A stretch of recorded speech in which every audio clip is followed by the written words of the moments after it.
It annoys me to absolutely no end to continue seeing liberals and other leftists just flat out misrepresent and lie about environmental issues in order to artificially crank up people's anxieties about the climate so that they might give more regulatory and taxation power to the government for things like carbon emissions or things as silly as plastic straws and bags.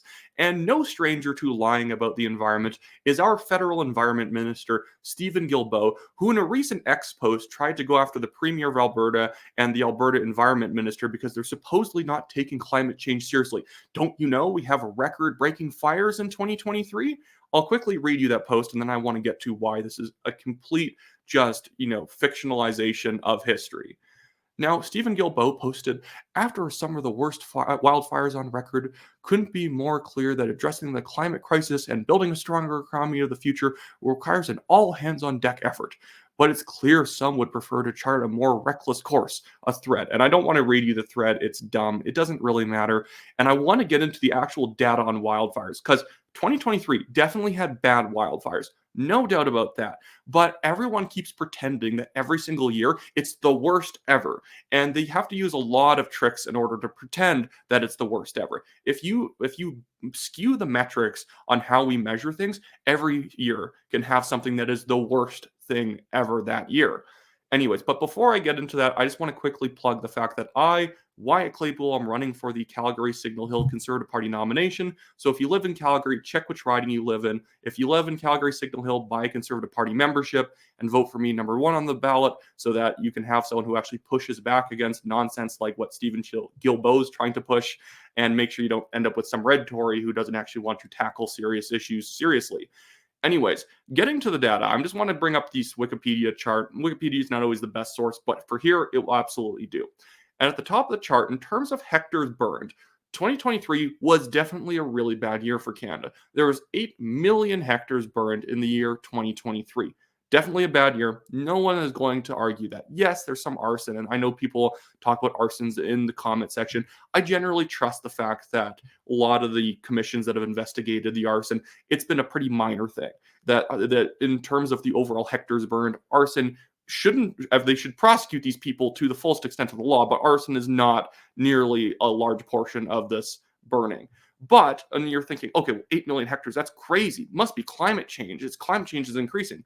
Well, in 2014, the Northwest Territories had 3,400,000 hectares burned. And you could say, well, it's 2014. Climate change must have still caused that. Oh, fair enough. Oh, well, what about 1989 in Manitoba? There was 3,280,000 hectares burned. Was that climate change too? And remember, this is 3,200,000 and 3,400,000 in tighter areas. These are singular provinces and territories.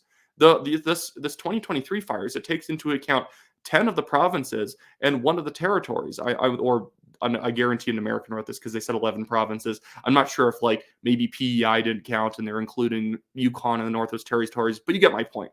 Well, if 1989 is still too much for you, well, there was the Great Fire in 1919 in Alberta and Saskatchewan, which burned 2 million hectares. 1919. Was that climate change?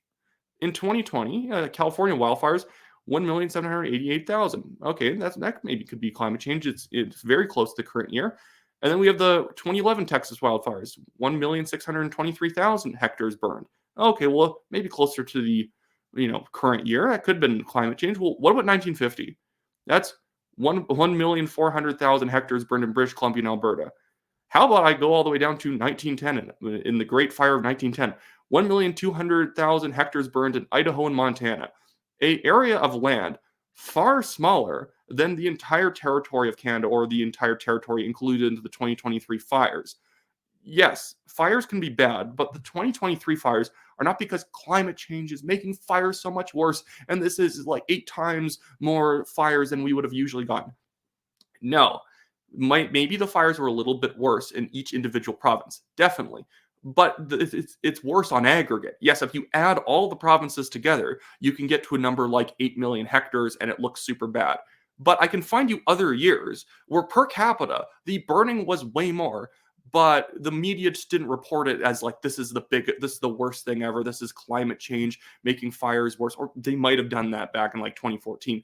but not as much. It's more so that there's just a climate change narrative out there that everything must be blamed on climate change. If it's a hotter summer, it's climate change. If it's colder winter, it's climate change. These people need to be more consistent about what is climate change and what is not.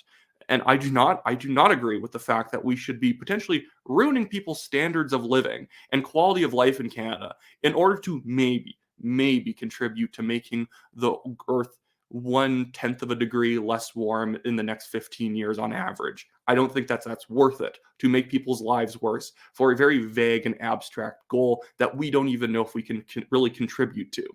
Anyways, I want to move on to another one because this one I thought was a good example. I'm trying to find it here. 1825.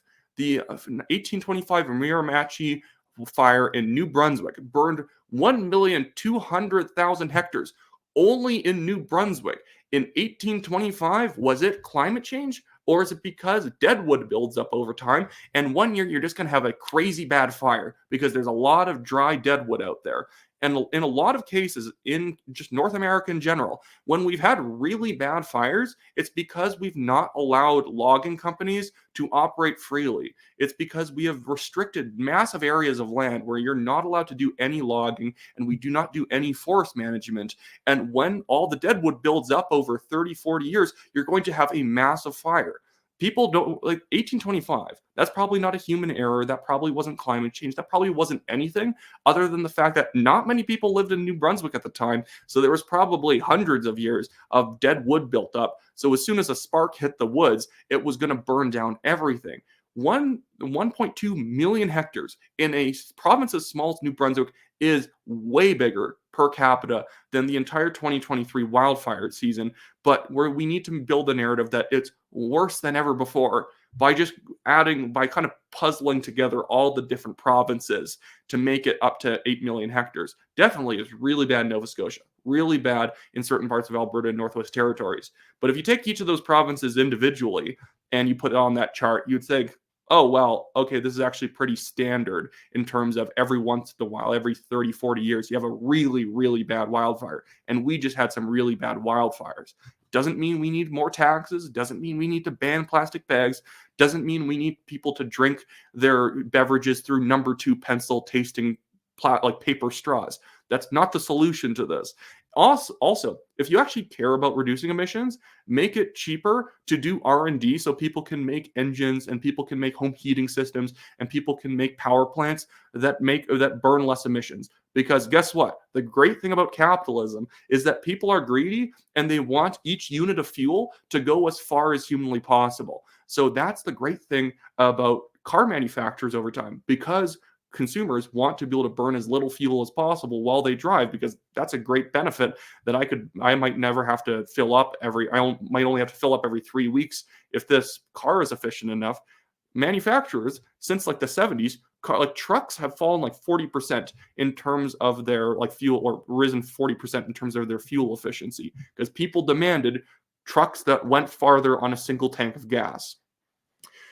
Anyways, a lot of this is really driven in my mind by media and obviously it's leftist ideology, but a lot of this is based also on the idea that I think a lot of media outlets like rip and read stories in terms of all you need to do is say there's a lot of fires and now we have an expert on climate come on and talk about how this is the worst ever for 15 minutes. It's a super easy way of filling time. And I know it's a lot of government powered expansion that the government uses climate change in order to dig into other areas of your life, tax you more, tell you what you can and can't use to carry your food home, all this other garbage. But in terms of the media, there are a lot of leftists in the media, a lot of environmental climate alarmists in the media, but it's also kind of a great business for the media. One, it helps them get government grants in Canada by constantly talking about the climate in a way that helps the liberal agenda. And two, it's such an easy way of filling time on the air, because you just read off how many hectares of burn, show some footage about some places burning down, interview a couple people on the ground saying, hey, your house just burned down. That's really sad. And obviously it is. But and then they can just cut to an expert talking for 20 minutes about how we need to take the climate more seriously. It's the dumbest way of covering an issue. None of these outlets covering it as the worst fire season in history are ever actually going to look at the individual per capita burn areas in these provinces and realize, it's actually a pretty typical year. When I say typical, I mean that it's not out of the ordinary. Every once in a while, a province has a really bad fire year, and we just happen to have a few provinces who had a bad fire year at the same time. There's been way worse per capita fire years in history. They just happen to not be in 4 provinces at the same time. I think what we need is better forest management, and we need to stop trying to blame emissions, carbon emissions for everything. Because when you do that, you don't manage your forests properly, and you end up not prosecuting arsonists as seriously, and you end up not trying to prosecute people for other sorts of human errors starting these fires.